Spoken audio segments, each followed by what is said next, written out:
جس نے آپ کو پکارا، جس نے آپ کو پکارا، اس کو مل گیا سہارا۔ لا حول ولا قوة إلا بالله العلي العظيم۔ أعوذ بالله من الشيطان اللعين الرجيم۔ بسم الله الرحمن الرحيم۔ الحمد لله الذي لا يبلغ مدحته القائلون ولا يحصي نعماءه العادون ولا يؤدي حقه المجتهدون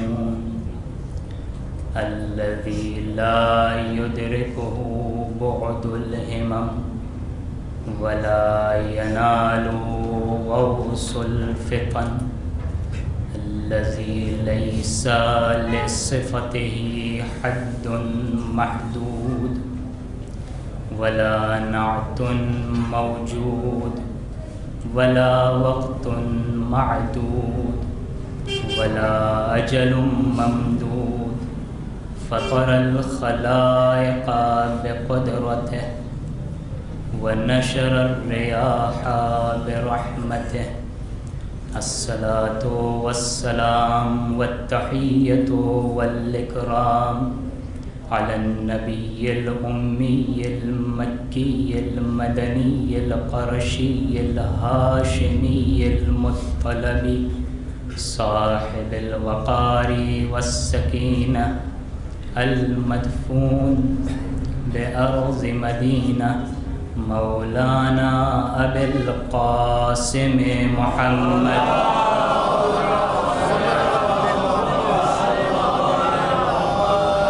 وعلى عترته الطيبين الطاهرين المعصومين المظلومين، لا سيما بقية الله في الأرضين، واللعنة الدائمة على أعدائهم أجمعين۔ أما بعد، فقد قال الله الحكيم: بسم الله الرحمن الرحيم، ذلك الذي يبشر الله عباده الذين آمنوا وعملوا الصالحات، قل لا أسألكم عليه أجرا إلا المودة في القربى، ومن يقترف حسنة نزد له فيها حسنا۔ صلوات پڑھ محمد۔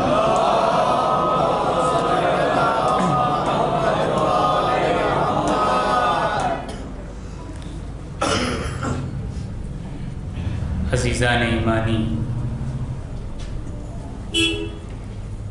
یہ ایام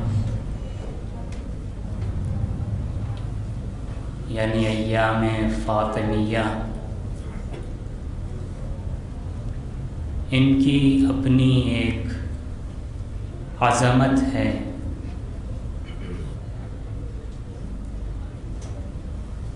اور اپنی ایک اہمیت ہے، اور اپنی ایک روحانیت ہے۔ مراجعین عظام کا بھی یہ پیغام ہے کہ ان ایام کو اسی طرح منایا جائے جس طرح ہم عاشورہ مناتے ہیں۔ کیوں؟ کیونکہ اگر کربلا شناسی حاصل کرنی ہے، توجہ چاہتا ہوں، اگر کربلا شناسی حاصل کرنی ہے، کربلا کو سمجھنا ہے، عاشورہ کو سمجھنا ہے، تو ایام فاطمیہ کو سمجھنا ہوگا. کیوں؟ کیونکہ ایام فاطمیہ مقدمہ کربلا ہیں.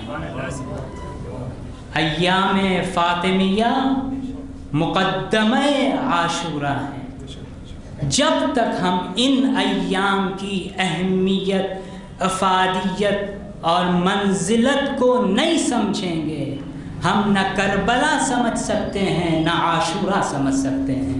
صلوات پڑھ لیں محمد و آل محمد.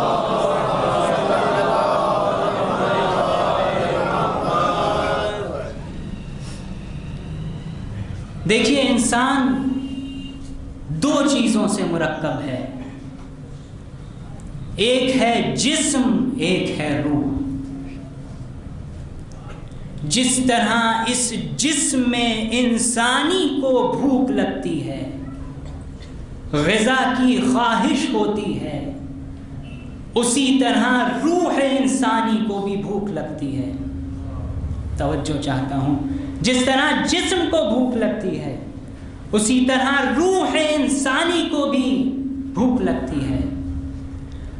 اور جب جسم کو بھوک لگتی ہے تو ہم اس جسم کی بھوک کو اسی زمین سے پیدا ہوئی چیزوں کے ذریعے مٹاتے ہیں. اللہ اکبر. اسی زمین سے پیدا ہوئی چیزوں کے ذریعے ہم جسم کی بھوک کو مٹاتے ہیں.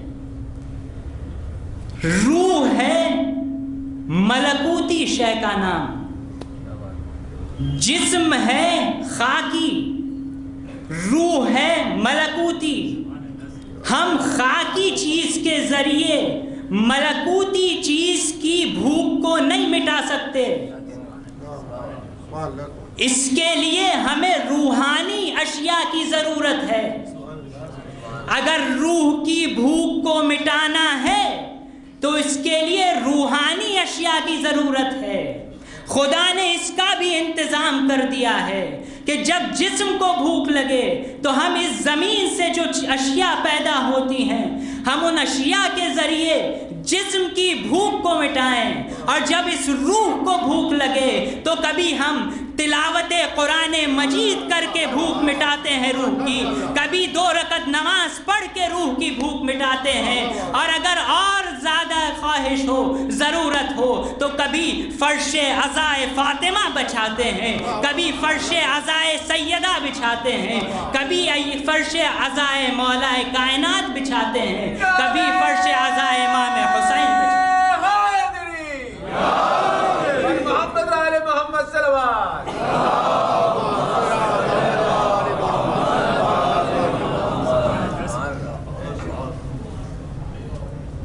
روح کی بھوک ذکر اہل بیت مٹاتا ہے. اور یہ معمولی فرش نہیں ہے جس پر آپ بیٹھے ہیں. یہاں انسان یہاں آ کر روحانی غذا حاصل کرتا ہے. کیا وجہ ہے کہ دنیا در حسین پر کھینچی چلی آتی ہے؟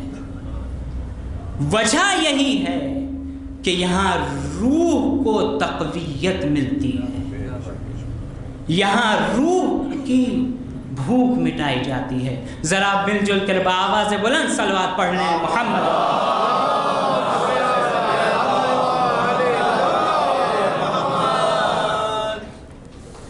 سورہ مبارکہ شورا کی 23ویں آیت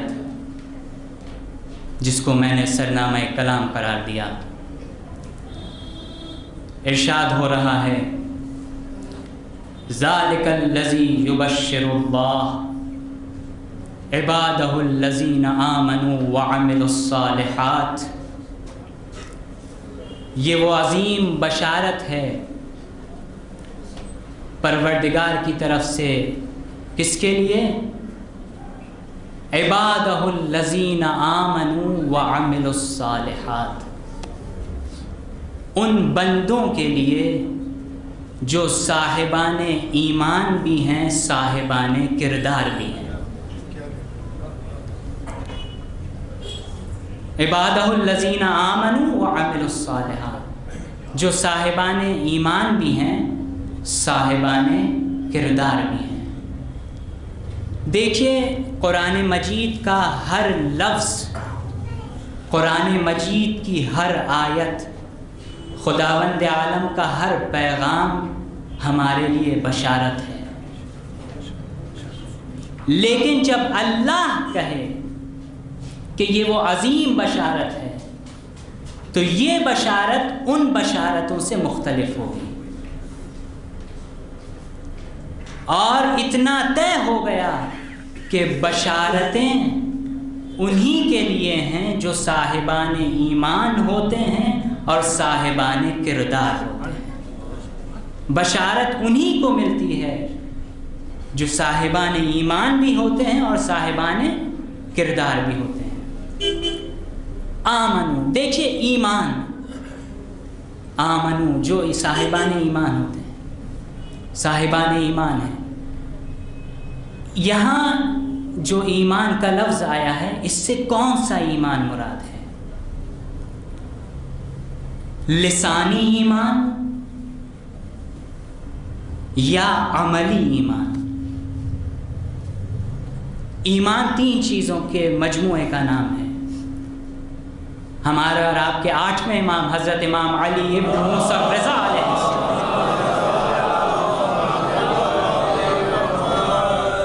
کی حدیث ہے، فرماتے ہیں الایمان اقرار باللسان ومعرفت بالقلب وعمل بالارکان۔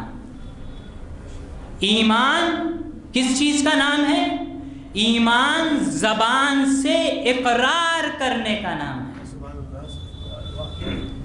ومعرفت بالقلب، اور دل سے معرفت حاصل کرنے کا نام ہے، وعمل بالارکان، اور اعضاء و جوارح سے عمل کرنے کا نام ہے۔ یعنی مومن وہی ہوگا کہ جس کی زبان پر جو ہے وہی دل میں بھی ہو، جو دل میں ہے اور زبان پر ہے وہی عمل کے ذریعے ظاہر ہو۔ مومن اسی کو کہتے ہیں جس کی زبان پر جو ہے وہی عمل میں ہو، جو زبان میں ہے وہی عمل میں ہو، اور جس کی زبان پہ کچھ، دل میں کچھ، عمل میں کچھ ہو اسے مومن نہیں کہتے، اسے منافق کہتے ہیں۔ اسے مومن نہیں کہتے، اسے منافق کہتے ہیں۔ صلوات پڑھ لیں محمد و آل محمد۔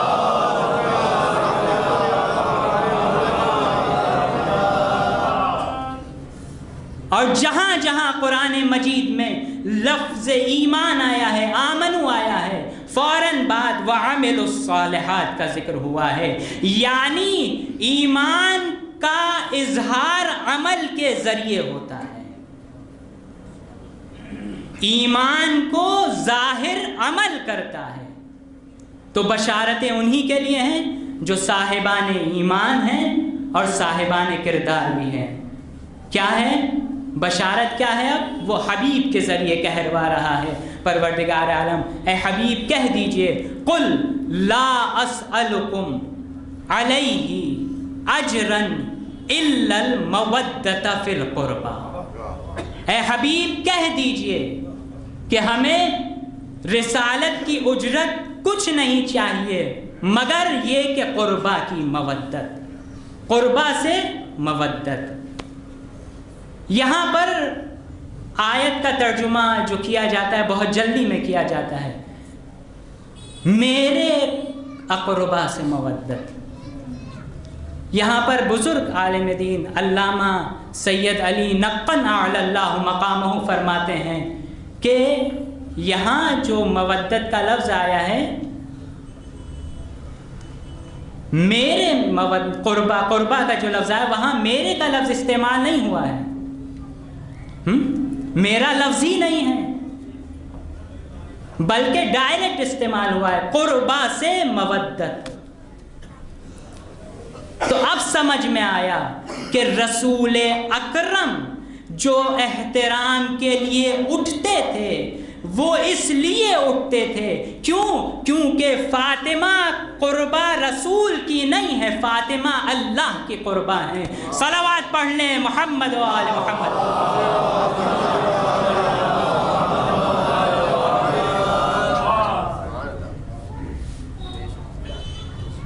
الا المودۃ فی القربہ۔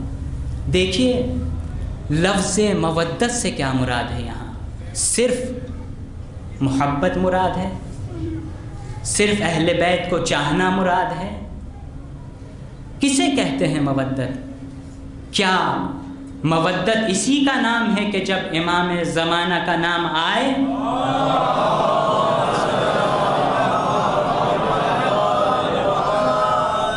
تو سر کو احتراماً جھکا لیا جائے یا احتراماً کھڑا ہو جائے انسان؟ کیا اسی کا نام مودت ہے؟ نہیں عزیزوں، مودت سے مراد محبت تو ہے ہی، لیکن مودت سے مراد اطاعت ہے۔ مودت سے مراد اطاعت ہے۔ اور اس مجمع میں کون ہے، کون ایسا ہے جو یہ نہیں چاہتا کہ وہ امام زمانہ کے ہاتھ پر بیعت کرے؟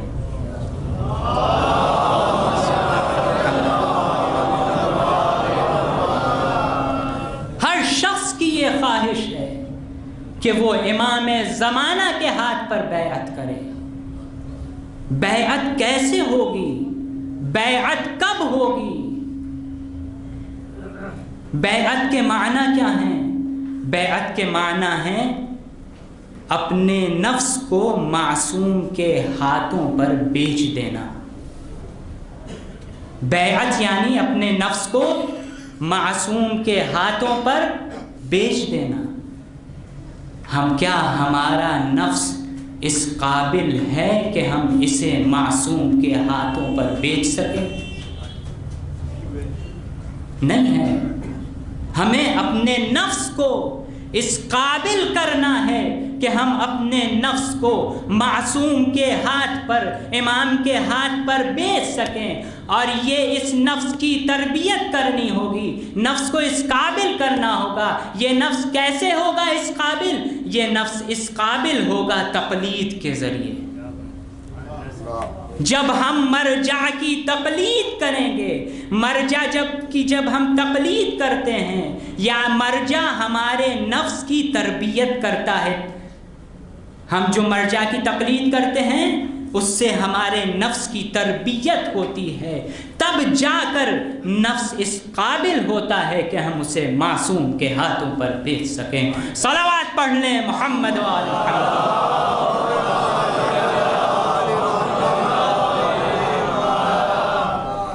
ایک مرتبہ بلند تر صلوات پڑھ لیں محمد۔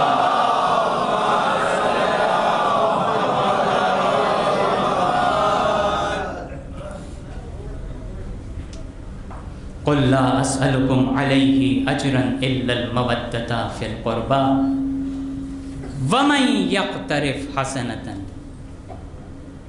نزد له فيها حسنا۔ جو شخص بھی کوئی نیکی انجام دے گا ہم اس کی نیکی میں اضافہ کر دیں گے۔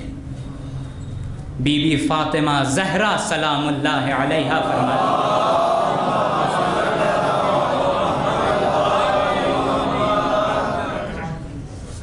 کہ اس آیت میں جو لفظ حسنہ ہے وہ میں فاطمہ زہرا ہوں۔ لفظ حسنہ میں فاطمہ ہوں۔ اب مجھے ترجمہ کرنے دیجئے کہ جس نے فاطمہ کو حاصل کر لیا، جس نے شہزادی کی رضا حاصل کر لی، شہزادی کو راضی کر لیا، تو پھر اللہ کیا کہتا ہے؟ نزد لہو فیہا حسنا، پھر ہم اسے تیرا معصوم امام عطا کریں گے۔ جس نے شہزادی کو راضی کر لیا پھر ہم اسے تیرا معصوم امام عطا کریں گے. یعنی شہزادی کی رضا کے بغیر ہمیں ہدایت نہیں مل سکتی. اگر ہمیں ہدایت چاہیے تو شہزادی کو راضی کرنا ہوگا. اگر ہمیں خدا کی خوشنودی چاہیے تو ہمیں فاطمہ کو خوشنود کرنا ہوگا. صلوات پڑھ لیں محمد و آل محمد.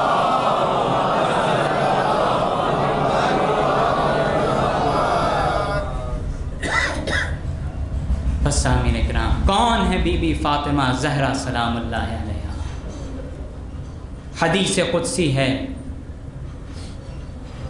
کہ لولاک لما خلقت الافلاک، اے حبیب اگر آپ نہ ہوتے تو میں یہ آسمان و زمین کو پیدا نہ کرتا. حدیث آگے سفر کرتی ہے، لولا علی لما خلقتک، اے حبیب اگر علی نہ ہوتے تو میں آپ کو خلق نہ کرتا. حدیث اور آگے سفر کرتی ہے، لولا فاطمہ لما خلقتکما، اگر فاطمہ نہ ہوتی تو میں آپ دونوں کو خلق نہ کرتا. یعنی وجود مصطفیٰ، وجود مرتضیٰ کس کی بدولت ہے؟ وجود سیدہ کی بدولت. اور رسول نے کیا ارشاد فرمایا کہ فاطمۃ بضعۃ منی، فاطمہ میرا ٹکڑا ہے. من آذاہا فقط آذانی، جس نے فاطمہ کو اذیت دی اس نے مجھے اذیت دی، جس نے مجھے ناراض کیا اذیت دی اس نے خدا کو ناراض کیا. یہ ہے بی بی فاطمہ زہرا سلام اللہ علیہا. ذرا اور فضائل پیش کروں گا، صلوات پڑھ لیں محمد و آل محمد.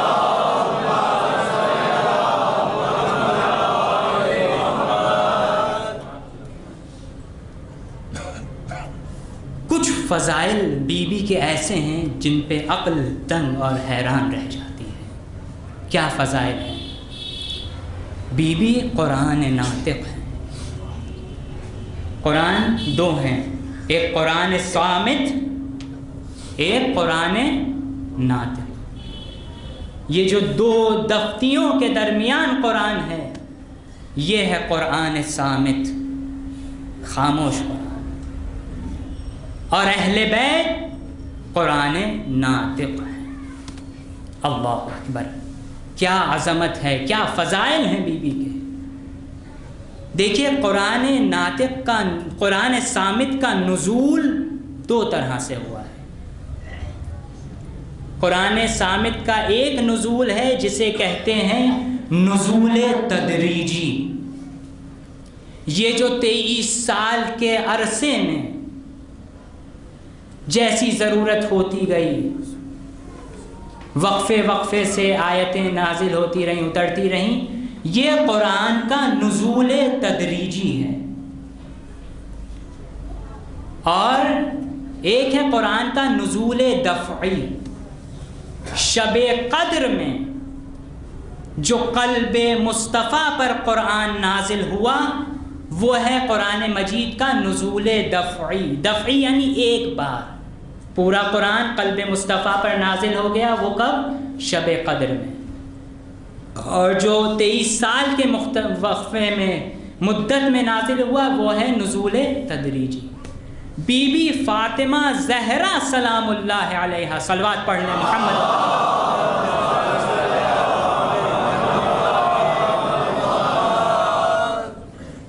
چونکہ لفظ قرآن ہے اس لیے نزول کا لفظ استعمال کروں گا. بی بی فاطمہ زہرا سلام اللہ علیہا صلبوں سے ہوتی ہوئی نہیں آئی ہیں. توجہ چاہتا ہوں، نسلوں میں منتقل نہیں ہوئی ہیں بی بی، بلکہ دفعتاً نازل ہوئی ہیں بی بی فاطمہ زہرا سلام اللہ علیہا. جبریل میوے بہشتی لے کر آئے، سیب رسول کی خدمت میں پیش کیا، سیب کو کاٹا، رسول نے اس میں سے نور ساطع ہونے لگا۔ رسول نے پوچھا جبریل یہ کیسا نور ہے؟ تو جبریل نے کہا یہ نور بی بی فاطمہ زہرا سلام اللہ علیہا ہے۔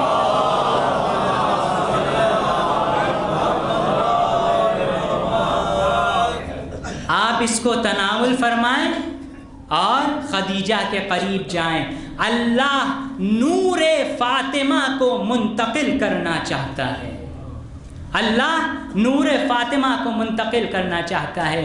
واہر عظمت سیدہ کہ جس طرح قلب مصطفیٰ پر قرآن دفعی شکل میں نازل ہوا شب قدر میں، اسی طرح بی بی بھی دفعتاً نازل ہوئی ہیں، نسلوں میں اور صلبوں میں منتقل ہوتی ہوئی نہیں آئی ہیں۔ بی بی نام ہے، دیکھیے ایک دو چیزیں ہیں، ظرف زمان، ظرف مکان۔ قرآن کا ظرف زمان ہے شب قدر، قرآن کا ظرف مکان ہے قلب مصطفیٰ۔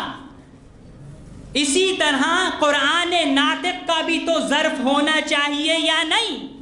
قرآن ناطق جس ظرف مکان میں قرآن ناطق حسن کی شکل میں نازل ہوا، جس ظرف مکان میں قرآن ناطق حسین کی شکل میں نازل ہوا، اس ظرف کا نام ہے بی بی فاطمہ زہرا سلام اللہ۔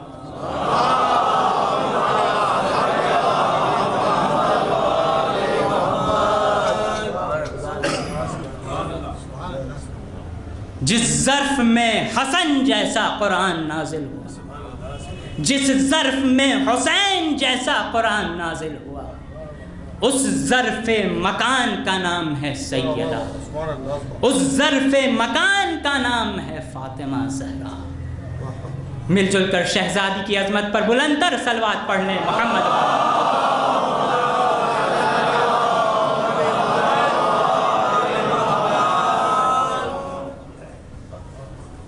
رسول کی حدیث ہے، کیا فرماتے ہیں کہ اگر علی نہ ہوتے، لولا علی، اگر علی نہ ہوتے تو روئے زمین پر فاطمہ کا کوئی کف نہ ہوتا، ہمسر نہ ہوتا، شوہر نہ ہوتا۔ اور دوسری حدیث رسول کیا کہ من ارادہ ان ينظر آدم فی علمہ ونوح فی ہیبتہ وابراہیم فی خلتہ ویوسف فی حسنہ۔ اسی طرح نبی نے رسول نے 10 نبیوں کے نام لیے اور فرمایا جو ابراہیم کو ان کے علم کے ساتھ، جو نوح کو ان کی ہیبت کے ساتھ، جو ابراہیم کو ان کی خلت کے ساتھ، جو یوسف کو ان کے حسن و جمال کے ساتھ دیکھنا چاہتا ہے، فَلْيَنْظُرْ إِلَىٰ عَلِي ابن ابی طالب، تو وہ علی کو دیکھ لے۔ تو کس کے برابر ہے فاطمہ؟ فاطمہ اس ذات کے برابر ہے جس کے پاس آدم کا علم بھی ہے، جس کے پاس نوح کی ہیبت بھی ہے، جس کے پاس ابراہیم کی خلت بھی ہے، جس کے پاس یوسف کا حسن بھی ہے، اس کے برابر ہے بی بی فاطمہ زہرا سلام اللہ۔ صلوات پڑھ لیں محمد و آل محمد۔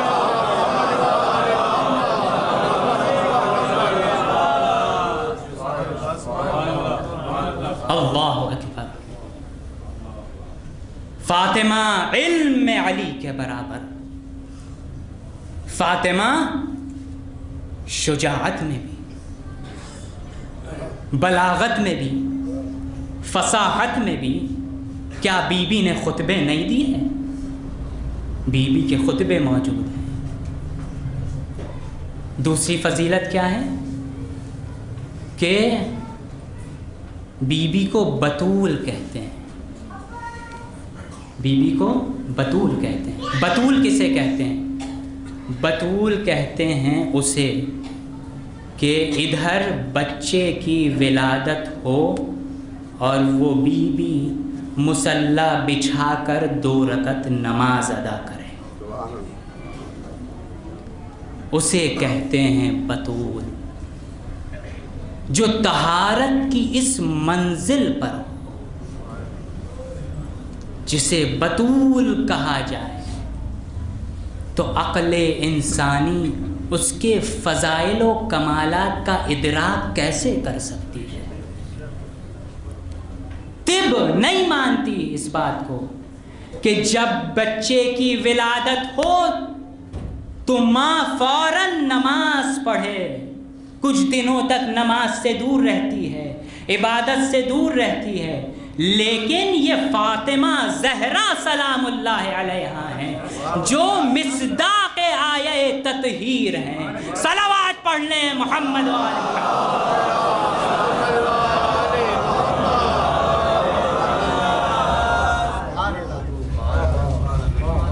اللہ نے بی بی کو اہل بیت کا مرکز قرار دیا ہے۔ بی بی وہ ذات ہیں جو مرکز فضائل و کمالات اہل بیت ہیں۔ یہ ہے بی بی کی ذات۔ کون ہے بی بی فاطمہ زہرا سلام اللہ علیہا، جن کے لیے 11ویں امام حضرت امام حسن عسکری علیہ السلام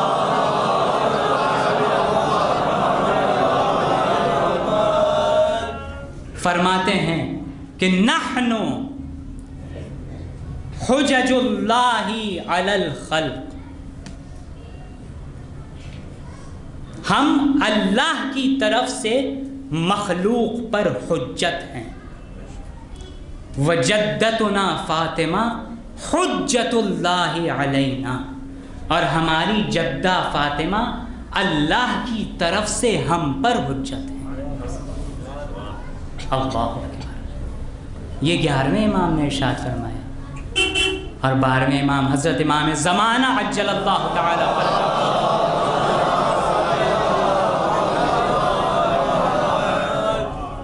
کیا ارشاد فرمایا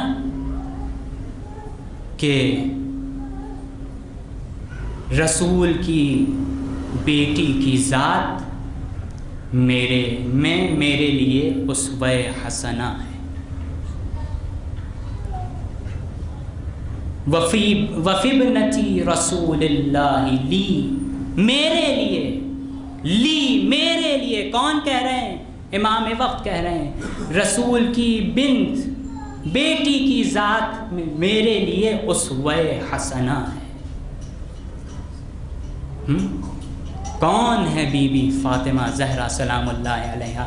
عزیزوں، ہم بی بی کے فضائل و کمالات کو درک نہیں کر سکتے۔ عقلیں جہاں پر ہماری عقلیں نہیں پہنچ سکتی، ایسے فضائل ہیں بی بی کے،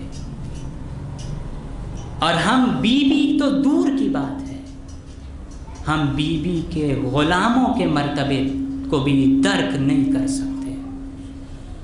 کون؟ جناب فضہ۔ جب عبداللہ ابن مسعود کون ہیں؟ مفسر قرآن ہیں، صحابی رسول ہیں۔ جب عبداللہ ابن مسعود نے فضہ سے کہا بی بی آپ نے تو بڑی جنت کما لی، آپ نے تو بڑی جنت کما لی، مبارک ہو آپ کو، تو جناب فضہ نے کہا کس جنت کی بات کر رہے ہو؟ عبداللہ ابن مسعود نے پوچھا مطلب؟ عبداللہ ابن مسعود نے کہا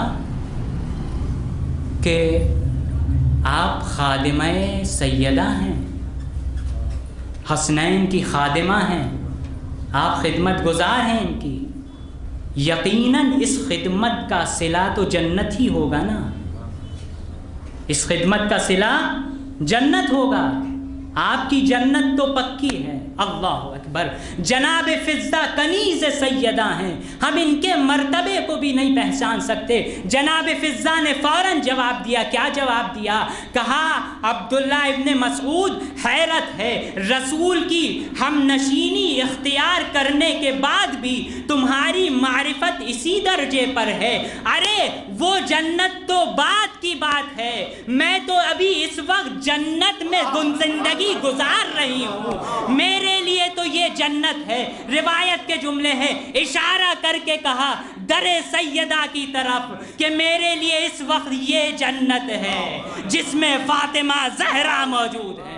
صلوات پڑھ لیں محمد.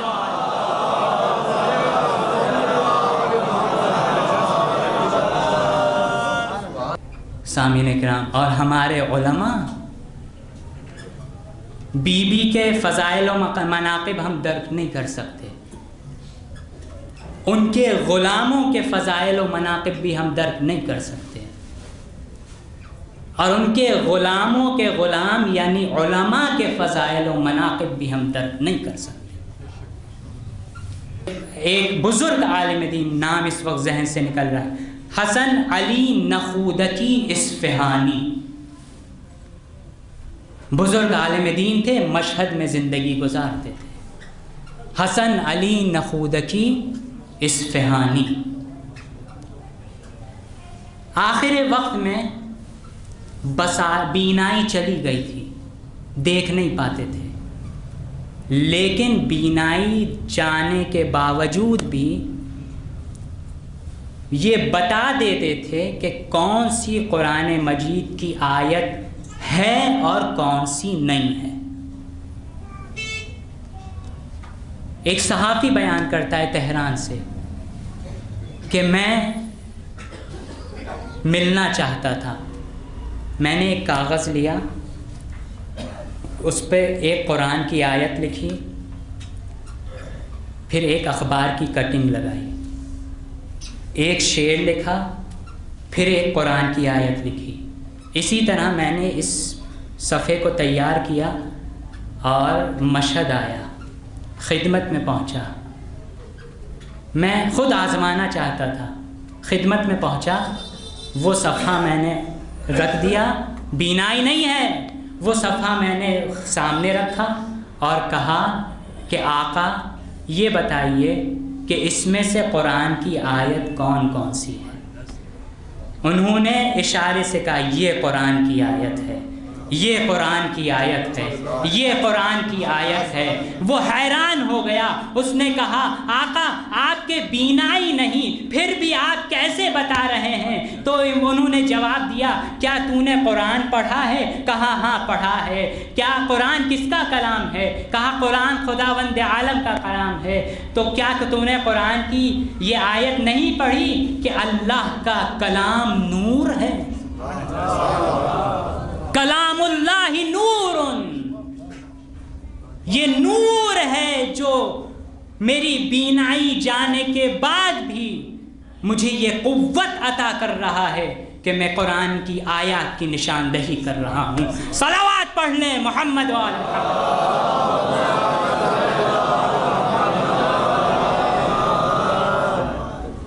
بس آخر کلام, بس سامعین کرام, بی بی کی ذات, بی بی کے صفات, بی بی کے فضائل, بی بی کے مصائب کو انسان درک نہیں کر سکتا. بی بی, ایک اور حدیث پیش کر دوں ہدیتاً, صلوات پڑھ لیں محمد و آل محمد.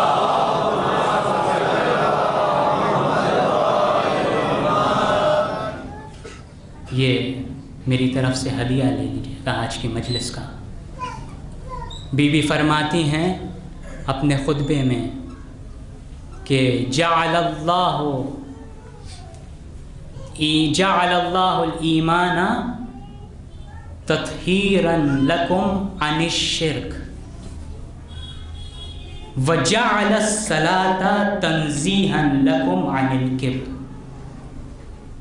اللہ نے ایمان کو اس لیے واجب قرار دیا تاکہ انسان شرک سے پاک ہو جائے، شرک سے دور رہے. اور نماز کو اس لیے واجب قرار دیا تاکہ انسان تکبر سے دور رہے. وَجَعَلَ الصَّلَاةَ تَنزِيهًا لَكُمْ عَنِ الْكِبْرِ، نماز کو اس لیے واجب قرار دیا تاکہ انسان تکبر سے دور رہے. عزاداروں، سامعین کرام، ہمیں تکبر کرنے کا کیا حق حاصل ہے؟ ہمارے پاس ہمارا خود کا کچھ ہے بھی تو نہیں. ہمارے پاس جو کچھ بھی ہے عطائے پروردگار ہے. جو کچھ ہمارے پاس ہے وہ رب کی عطا ہے. یہ آنکھیں جس کے ذریعے ہم دیکھتے ہیں یہ اس کی عطا. یہ قدم جس کے ذریعے ہم چلتے ہیں یہ اس کی عطا. یہ ہاتھ جس کے ذریعے ہم نیکیاں کرتے ہیں یہ اسی کی عطا. ہمیں تکبر کرنے کا حق حاصل نہیں ہے. تکبر اہل بیت کو کرنا چاہیے، لیکن اہل بیت نے بھی تکبر نہیں کیا، بلکہ کیا کہا؟ ما عبدناک حق عبادتک، بار الہ جو تیری عبادت کا حق تھا وہ ہم نے ادا نہیں کیا. صلوات پڑھ لیں محمد و آل محمد.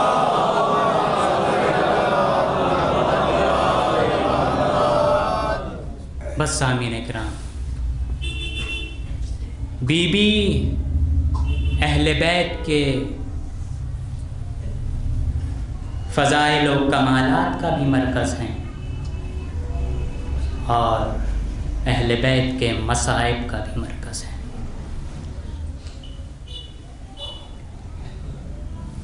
ہر امام نے بی بی پر گریہ کیا ہے، آنسو بہایا ہے.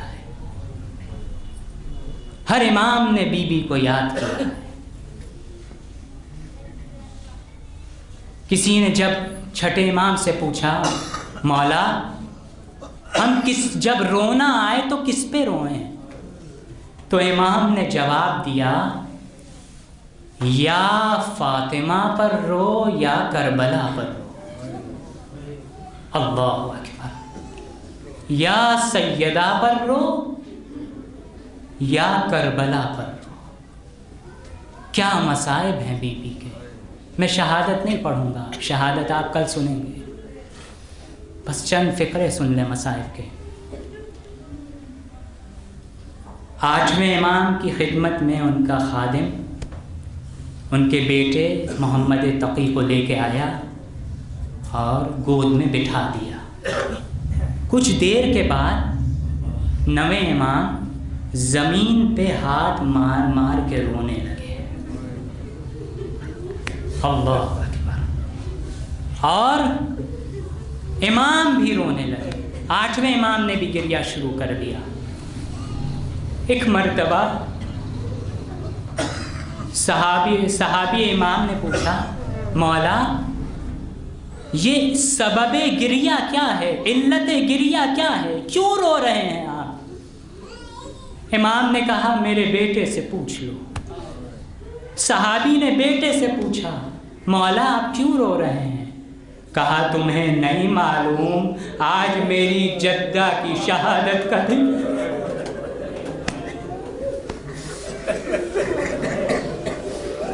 تمہیں نہیں معلوم آج میری جدہ، میری دادی فاطمہ کی شہادت کا دن ہے. اللہ اکبر. ہاں عزاداروں، ہر امام نے گریہ کیا ہے. 5ویں امام کو بخار ہے. غلام سے کہا پانی ڈالو میرے اوپر. غلام پانی ڈال رہا ہے. امام سر پر ہاتھ مار مار کے گریہ کر رہے ہیں. غلام نے پوچھا مولا آپ کیوں رو رہے ہیں؟ کہا میں اپنی دادی فاطمہ کے مصائب کو یاد کر رہا ہوں، میں دادی زہرا کے پسلیوں کو یاد کر رہا ہوں. میرے دادی کے مصائب عظیم ہیں، میری مصیبت کچھ بھی نہیں. میں دادی کے مصائب کو یاد کر رہا ہوں تاکہ میری مصیبت کم ہو جائے. ہاں عزاداروں، ایک صحابی امام نے دیکھا کہ ایک عورت کو لے جا رہے ہیں درباری کھینچتے ہوئے لے جا رہے ہیں. صحابی نے دریافت کیا کیا وجہ ہے، اس عورت کو کیوں لے جایا جا رہا ہے اس حالت میں؟ تو جواب ملا اس کو ٹھوکر لگی، اس کے منہ سے فوراً نکلا بار الہ زہرا کے قاتلوں پر لعنت فرما، بس اسی جرم میں اسے لے جا رہے ہیں۔ صحابی آیا پانچویں امام کی خدمت میں، آ کر واقعہ بیان کیا۔ امام کھجور کھا رہے تھے، ایک مرتبہ جب یہ واقعہ سنا فوراً اٹھے، مصلی بچھایا، 2 رکعت نماز پڑھی، ہاتھوں کو دعا کے لیے اٹھایا اور کہا بار الہ تیری زہرا کی کنیز ہے، رحم فرما۔ اللہ اکبر۔ عزادارو آواز گریہ بلند کرو، یہ پرسے کا حق نہیں ہے، امام زمانہ کو پرسہ دینا ہے ان کی جدہ کا۔ امام جعفر صادق علیہ السلام سے کسی نے پوچھا کہ مولا امام آپ کے جد امیر المؤمنین کے کون سے مصائب ہیں؟ امام نے فرمایا 2 ایسے مصائب ہیں جو میرے جد سے برداشت نہیں ہوئے۔